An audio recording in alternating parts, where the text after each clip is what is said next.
Moi, c'est Alex. Moi, ça fait depuis mes 13 ans que je fais de la danse. Et depuis peu, enfin depuis 6 ans, je fais de la musique aussi. Salut, moi c'est Titouan, du coup je suis multi-instrumentiste, j'écris beaucoup, surtout rap français. Ça fait des années qu'on donne des ateliers qui croisent danse, musique, écriture, avec des jeunes en IME, avec des jeunes migrants, des MNA, des adultes en situation de handicap. Donc là cette semaine on était avec des jeunes du CEDEF d'Ezine, pardon. On se retrouve avec un groupe hyper cool, hyper talentueux qui avec je pense bien sûr des origines, des histoires différentes pour tout le monde, quoi. Et, euh, et du coup, nous, ce qui est chouette, c'est que, en fait, à travers l'écriture et la danse, quelque part, ça permet d'arriver à unifier, à mêler tout le monde, je crois aussi. Et nous, forcément, on va adapter notre pratique et notre approche par rapport à la personne qu'on a en face aussi, en fonction de son histoire, en fonction de ses pathologies potentiellement, quoi. Alors, les bienfaits, ça va être surtout dans l'approche et dans le fait de partir sur des discussions en termes d'écriture, du coup, d'arriver à libérer la parole des jeunes ou du public en tout cas.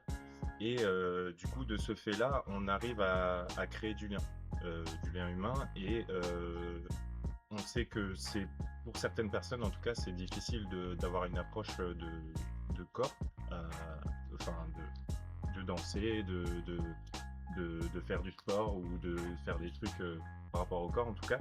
Et là, le fait d'amener ça après l'écriture, ça permet une autre appréhension de son corps et à quoi il sert à exprimer aussi. Les deux, c'est un espace d'expression, d'expérimentation, de liberté, quoi. Et pour rejoindre ce que tu dis, ouais, dès lors qu'on va commencer à le faire devant autrui, ça va faire. Je pense que ça va permettre aussi de taffer des choses différentes dans la perception qu'on va avoir de soi.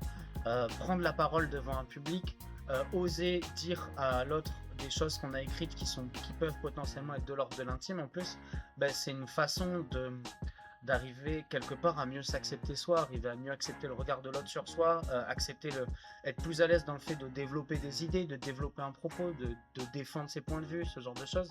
On est juste là pour créer un cadre, apporter des connaissances, des compétences, un soutien, un environnement et en fait, si besoin, être un outil à la disposition de la personne. Et cet outil, s'il faut, ça peut être la main qui tient le stylo, ça peut être travailler, aider à reformuler ce genre de choses. Mais le but, c'est que, en fait, dans tous les cas, quoi qu'il se passe, quelle que soit notre part là-dedans, le but, c'est que ce soit quelque chose qui émane de la personne de toute façon, quoi.